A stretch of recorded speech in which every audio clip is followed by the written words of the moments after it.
I have some kitchen counters being installed upstairs. So I hope it's not going to be too loud. If it is, we'll do this another time.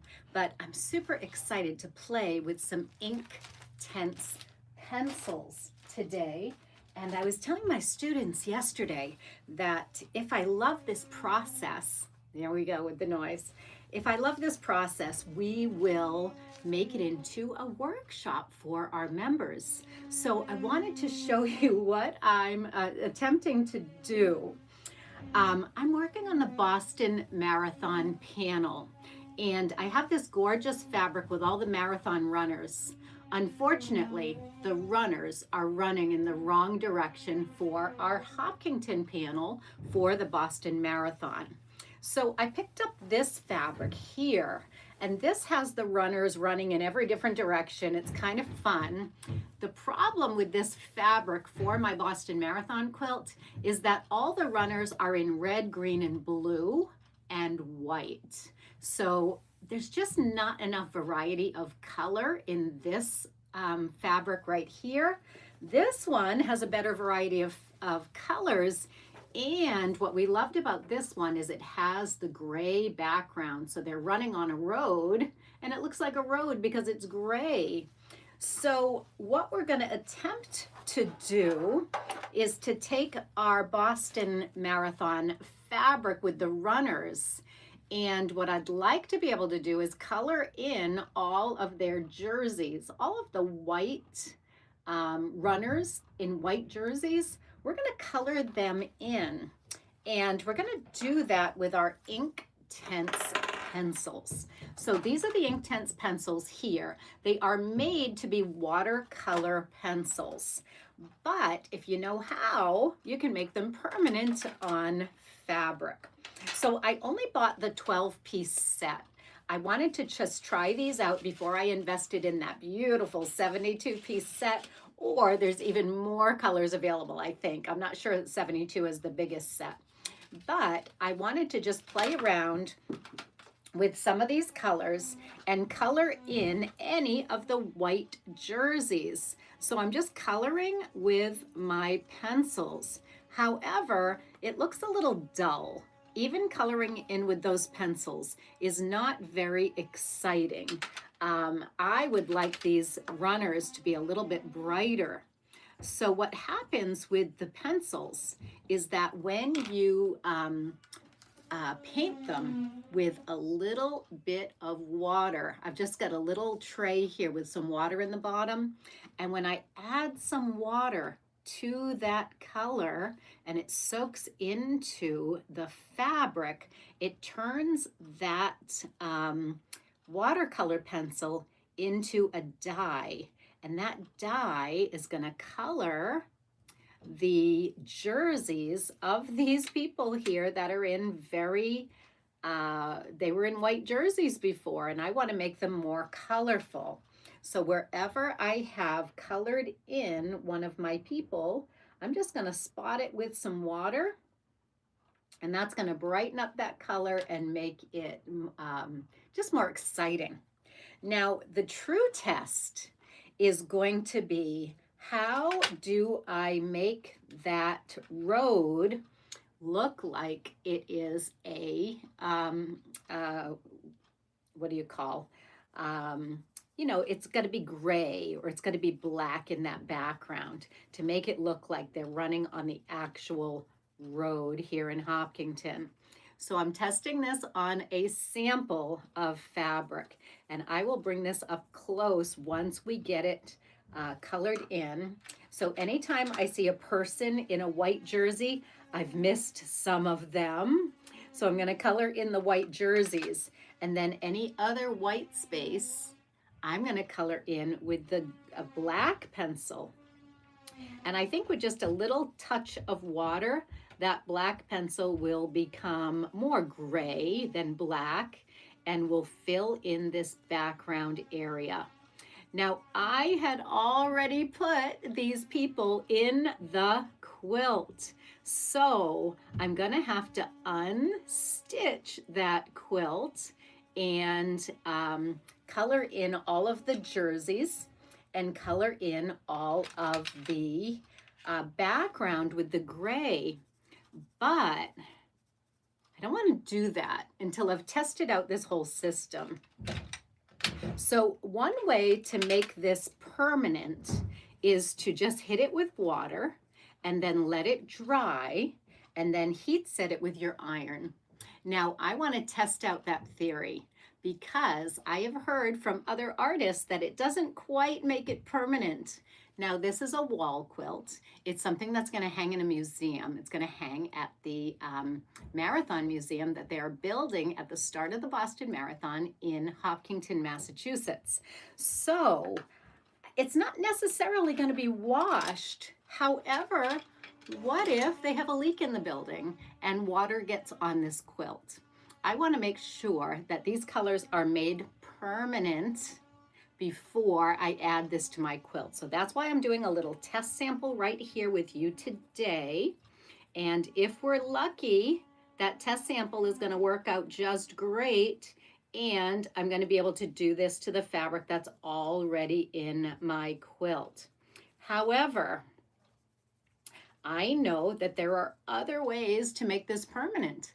Other than just hitting it with water, you can also use aloe vera gel, the type of gel you use when you have a sunburn. So there's a clear aloe vera gel that you can get at CVS or whatever drugstores near you. And that is supposed to make these colors permanent. And there's another product called Textile Medium. Textile Medium is made for acrylic paints to thin them out, but you can also use them with these Inktense pencils, and that will make your color permanent as well. So I bought the Textile Medium on Amazon. It hasn't arrived yet. I'm heading out today to go get some aloe vera gel. And then the next time we get together, I will have all of those products and we will be able to test a different way of making these permanent. But my goal today is to see what happens with the colors when I color in around my runners and I try to make this dark behind the runners as if they are running on the road. So I've got this little section of the fabric done. You can imagine that this is going to take me hours and hours to do the entire piece of fabric that's going to be on the quilt. But it'll be well worth it if it gives us the effect that we are looking for. So I'm working with the Marathon Committee from Hopkinton, and our Quilters Guild is called the Marathon Quilters. So with the Marathon Quilters, we're going to have a quilt show this year, just the week before the Boston Marathon. So we are going to have this 8-panel quilt on display at the Marathon Quilters Guild show in March. And that's just, in April. My other guild, their show is in March. So that's just a week before the Boston Marathon. The marathon runners should be in town by then, so they will be able to experience this marathon quilt firsthand. So the marathon quilt is made up of 8 panels that are 2 feet wide and 5 feet tall. All 8 towns along the marathon route gives us 16 feet wide and 5 feet tall. So this is going to be a major achievement and a major display that's going to be highlighted at the Marathon Quilt Guild show. So I'm just about done with this little corner here. And I see one more white jersey right here. So I'm going to color that in either green or yellow or pink, some other color that's not well represented in the original fabric. And then after I fill in enough of this, I'm going to very, very carefully Fill in the blank spaces with water. Whatever I've colored, I need to go in and add a little bit of water. And I say a little bit because the water will actually make these colors spread and blend. And I don't want them spreading too much. I just want them to fill in the little gaps that I am coloring. So let me bring this up to you so you can see exactly what I'm doing. And I've only got a little bit of it done here in the corner. So here we have it. You can see that in this section right here, I have colored in between with a little bit of gray pencil. And it's very faint right now because I haven't hit it with water yet. So let's bring that a little bit closer. And I'm going to very carefully paint this with a tiny touch of water. And see how carefully I can get this in and around the runners. And if I can't do it well, then I'm going to have to resort to plan B. So plan B is finding a marker that would have the same effect. Finding a fabric marker, potentially a gray fabric marker, in order to give us the same effect of this road behind the runners. So let's see, we'll do a little bit more before I let you in on my decision. Is this gonna work or is this not gonna work? So why am I doing this on Sewing in Slippers with Sue? Well, A, I got to get it done.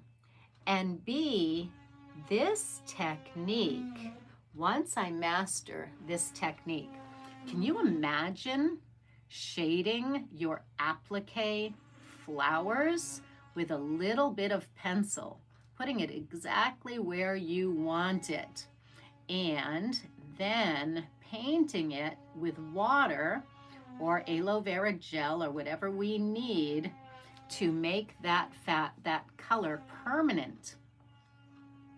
I can just imagine how fun it would be to shade my applique flowers this way and make them just gorgeous with their own personality. Instead of just solid fabrics, we would be able to make that fabric just come alive with shading and with centers for our flowers. I just see so many possibilities for these Inktense pencils. Now I hope the noise from the cabinet makers, the counter installers is not too loud, that you're still able to hear what I'm saying. And I've got maybe half of this done. So in the meantime, let's chat while I'm painting this. I am getting ready, as everybody is, for the holidays. So I went ahead and I grabbed all of my holiday gift items that I've been making over the past couple of years. And I want to share a couple of those holiday gift items with you because my niece, when I made her a bread basket liner last year, she loved it, and she's been using that holiday bread basket liner now for every different occasion. Even though it's got it has holly and berries on it, she's been using it for every occasion that we go to her house because the bread basket liner is just so helpful. It really does the job that she needs it to do. So even though it's very holiday, she's been using it all the time, and that just makes me so happy. So I'm going to make her some new bread basket liners, and I'm going to incorporate all different holidays, all different colors, So she can have a summer one, she can have a spring one, she can have a fall one especially for Thanksgiving, and she can still use her Christmas one. So I'm feeling like I need to get her a Thanksgiving one ready for this holiday, because Thanksgiving is right around the corner and she is hosting the whole family for Thanksgiving. So she deserves to have a new breadbasket liner.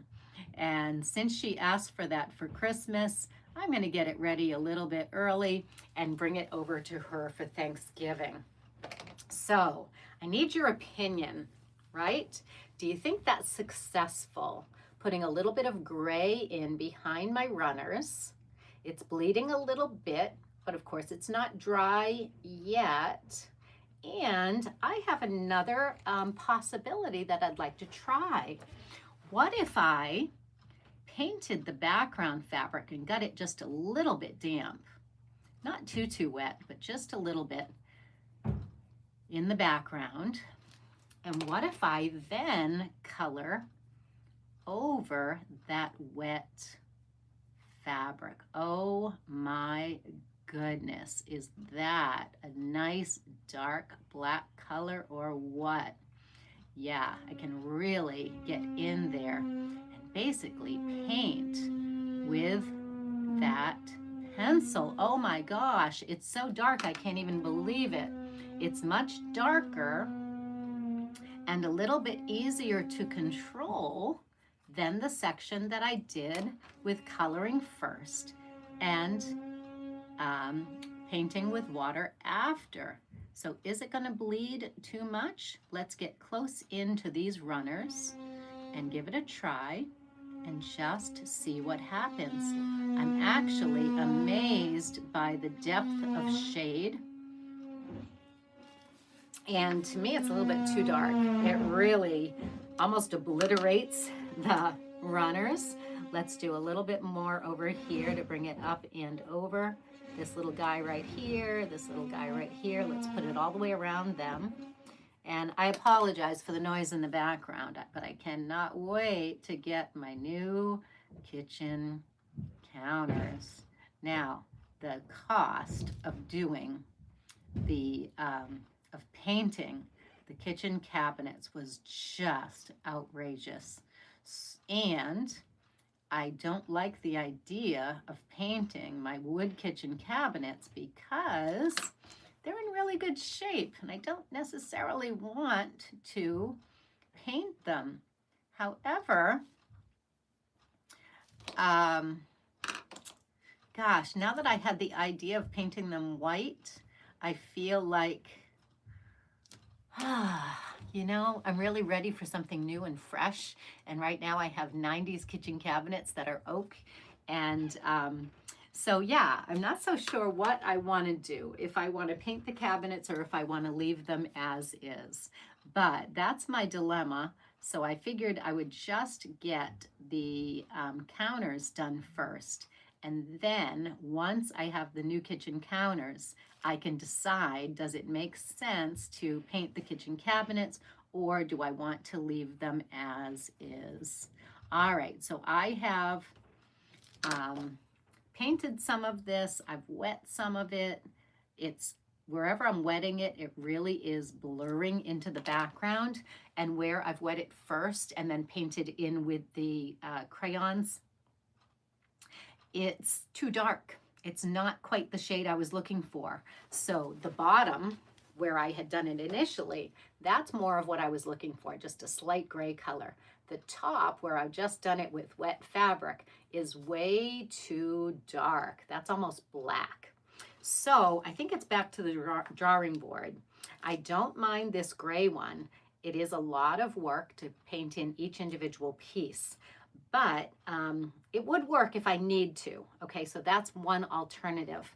But I really think that a gray marker is going to be easier to control.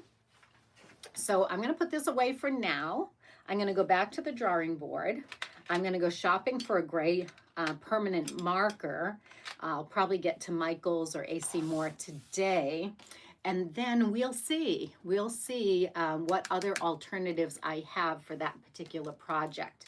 So the jury is out on the Inktense pencils. Even though I know a lot of quilters are using them and they're playing with these, let's try it next time with the textile medium and the aloe vera gel, and excuse me, and see if we can get a better result that's more controlled.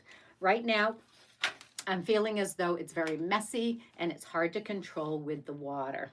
Now, other elements that I'm going to be adding to that marathon quilt are some trees that I made with my leftover bits and pieces of fused fabric. So these are thread painted trees, and they are made with bits and pieces. So all of the leftover say the leftover greens that I have from cutting out my leaves and vines. Whenever I have leftover pieces, I had a bag here and now I can't seem to find it.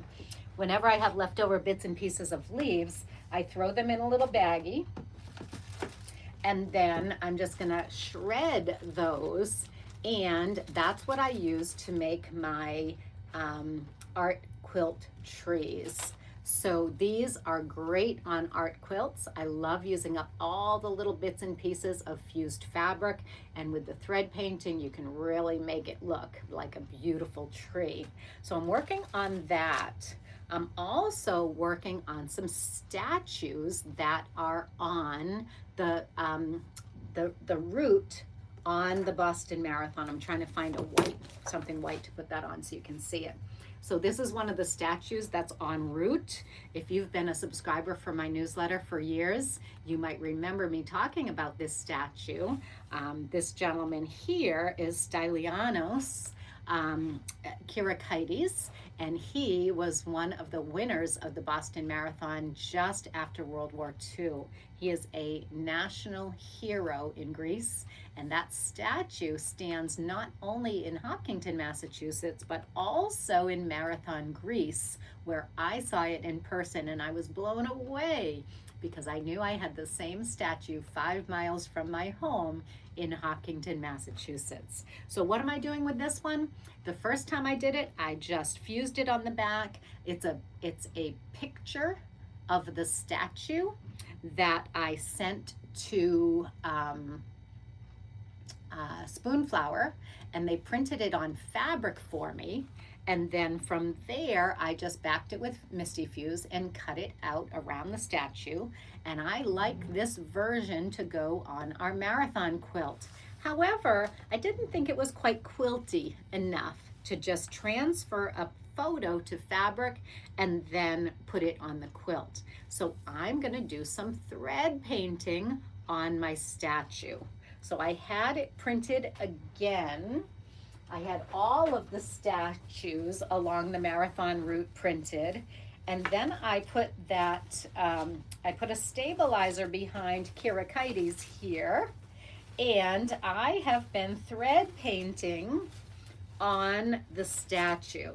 Now I have a whole bunch of statues here because I didn't want to mess up and not have a backup. So I printed it multiple times, and I haven't cut it out of the fabric yet because now I can hoop this. And with free motion thread play, I am coloring in the statue with thread.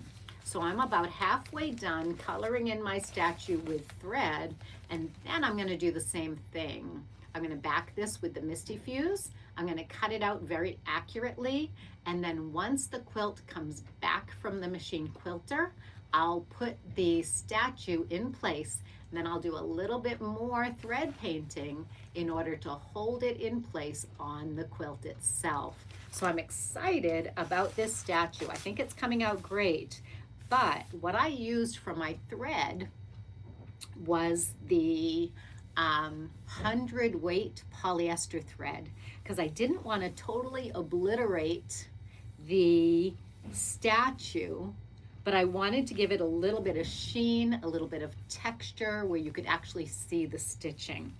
So I'm using 100-weight polyester thread to build up the thread play on the statue, and it's taking a long time because you can imagine if I were using 40-weight thread, that's like 4 times thicker than the 100-weight thread, it would go really quickly. But because I'm using 100-weight thread, it's going to take layer upon layer in order to build it up and give it more texture.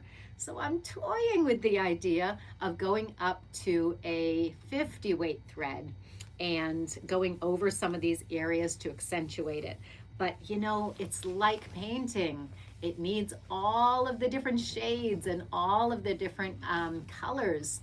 So I'm afraid to go up to a 50-weight thread because I'm afraid that it's going to just only take like 2 layers of thread and it's going to be all filled in and you won't be able to see the differences in the color and the shading.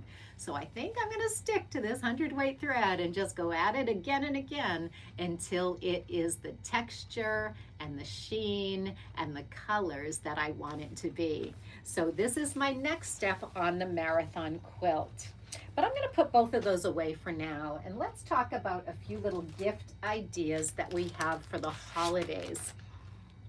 Now, upcoming in our Ahead of the Curve membership, we're going to be making our cork notebook covers. So this is such a wonderful gift item, and that's one of our December workshops because it's such a great gift, and December is all about giving gifts to our loved ones. So we're going to have a class in making cork notebook covers.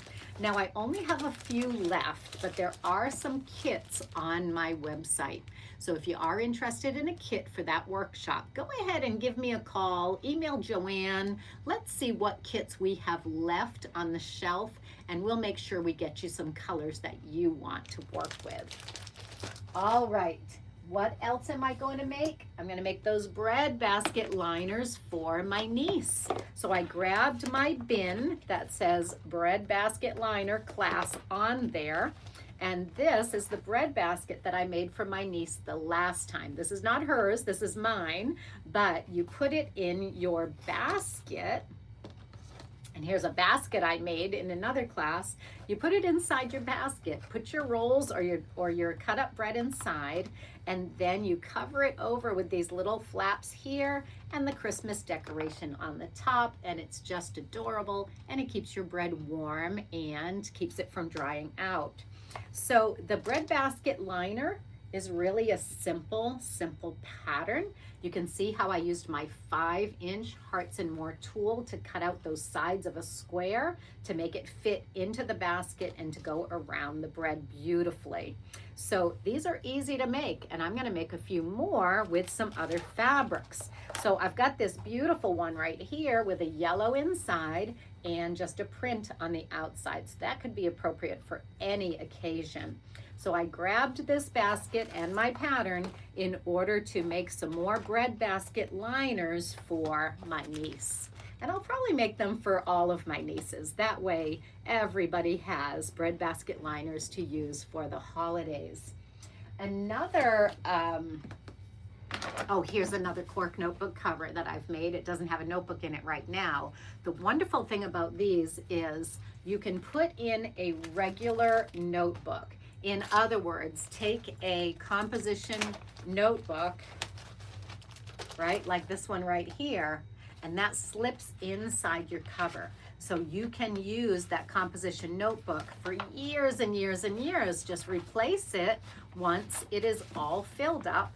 Put it back in your notebook cover when you need a new one, and there you go. You've got an instant gift for someone. And I know that my most important notebook, the one I'm using currently, has the pretty cover on it. So that way, all the notebooks I have on my shelves, sorry about the noise, all the notebooks I have on my shelves, they're not the ones I'm currently using, but this one is my brand new notebook that I'm going to be using. So we're gonna wrap it up because we've got all that noise from upstairs, but I wanna show you one more thing.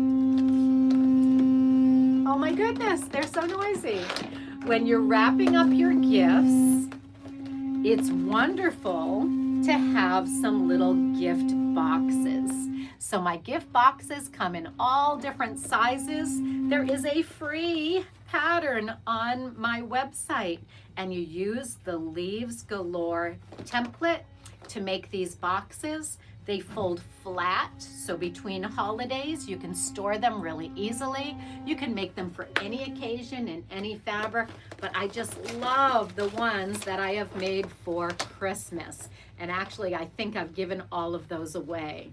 But this pillow box pattern is available for free on my website. So go ahead and get started on your holiday gifts. In the meantime, I'll be playing with the Inktense pencils, and we will move forward on that project once I get the aloe vera gel and the textile medium, and we'll see if we can make those colors permanent and make it so they don't spread as much when you put the regular water on. So I'll be playing with that the next time we're on Sewing in Slippers with Sue. In the meantime, I have to get this Hopkinton panel finished. It needs to go to the professional machine quilter, and then we have a date to get all of the towns together to make sure that the path of the Boston Marathon lines up through all the town panels and that it comes together in the end to look like one cohesive quilt. I'm super excited on working on the Boston Marathon commemorative quilt with the Marathon Quilters in Hopkinton, Massachusetts. So today you didn't see any applique, but know that I am doing applique on my Boston Marathon quilt. I'm doing art quilt trees on my Boston Marathon quilt, and I'm getting ready for the holidays with some wonderful three-dimensional projects that I'm making for gifts. And you can see each one is influenced and made with either my Leaves Galore or my Hearts and More tools. So thank you for joining me today for Sewing in Slippers with Sue. I apologize for the noise, but I hope you enjoyed playing in my sewing room to see what was the latest project that I'm working on here at Sue Pelland Designs. Bye everybody, and have a great day. And I'll show you my kitchen.